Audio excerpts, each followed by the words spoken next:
Ogni 10 contribuenti 4 non pagano tasse e multe, così Padova viene bacchettata nella classifica stilata dal Sole 24 Ore sulla capacità dei comuni di riscuotere imposte e sanzioni.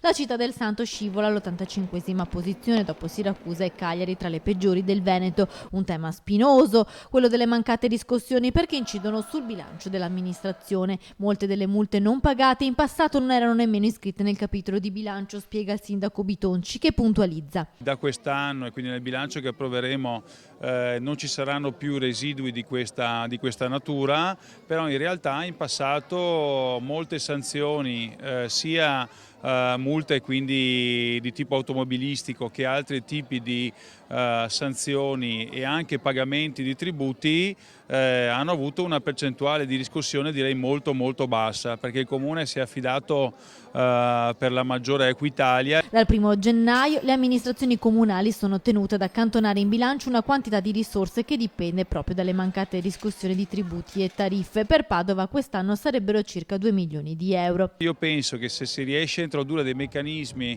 di rateizzazione come stiamo facendo adesso nei confronti delle famiglie, ma anche per il pagamento delle sanzioni, cambia completamente. Magari sono persone che non hanno disponibilità, però che potrebbero pagare nel tempo. Bitonci poi risponde al cittadino multato per aver affisso uno striscione contro l'amministrazione lo scorso 24 febbraio a Chiesa Nuova durante una delle tappe del sindaco incontra nei quartieri. Come è noto, il sindaco non dà indicazioni su queste cose.